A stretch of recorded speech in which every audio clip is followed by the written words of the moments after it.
Luxação de joelho. Causas, tratamento e reabilitação.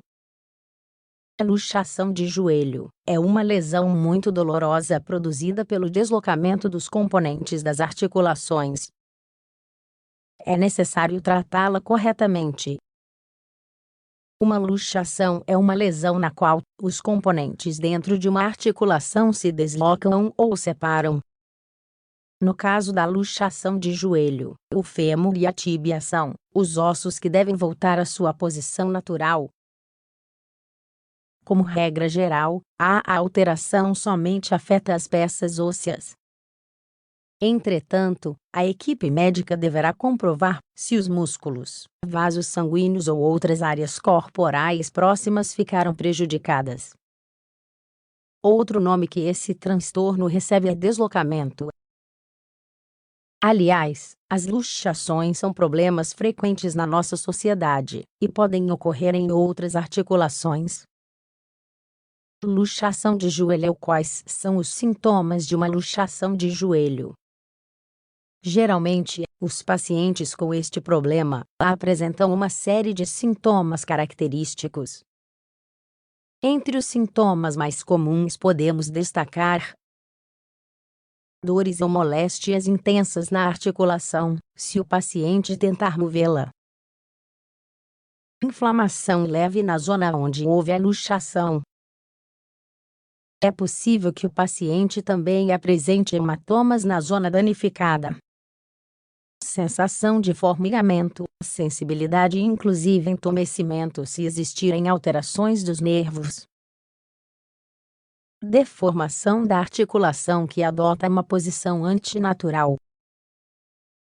Quais são as causas de uma luxação de joelho?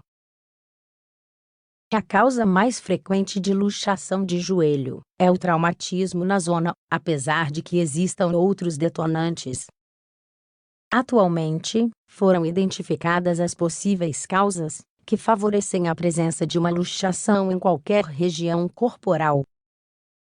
Entre elas podemos encontrar, por exemplo, traumatismos sobre a articulação.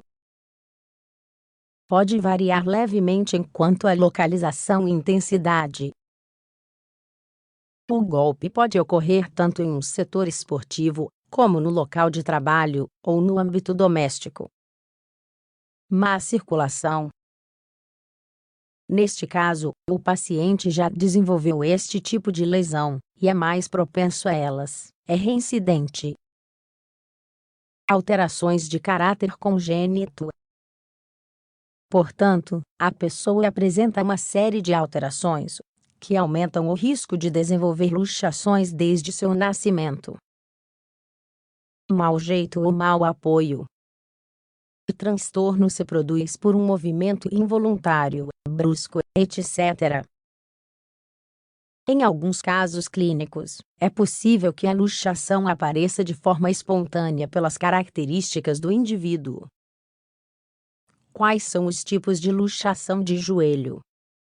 Se for a primeira vez que a pessoa apresenta luxação de joelho, trata-se então de uma lesão súbita, que pode chegar a se tornar crônica. Por outro lado, se no passado já sofreu com o mesmo problema, trata-se então de um problema recorrente. Existem também pacientes que desenvolvem luxações com frequência no corpo todo. Neste caso, este problema é habitual. Uma causa deste problema são as doenças que afetam o tecido que forma as articulações. Por exemplo, a síndrome de Marfan.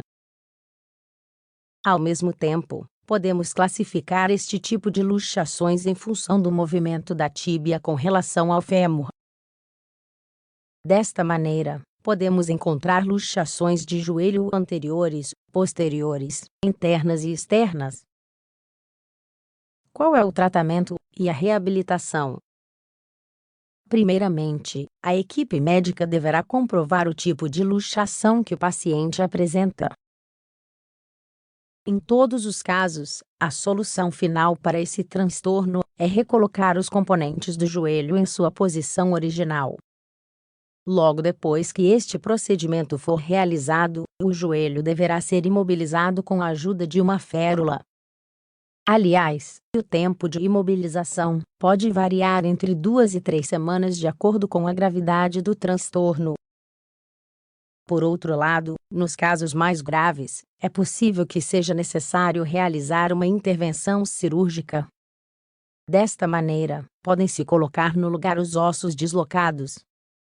Também pode-se recompor outras estruturas como ligamentos e meniscos, se for necessário.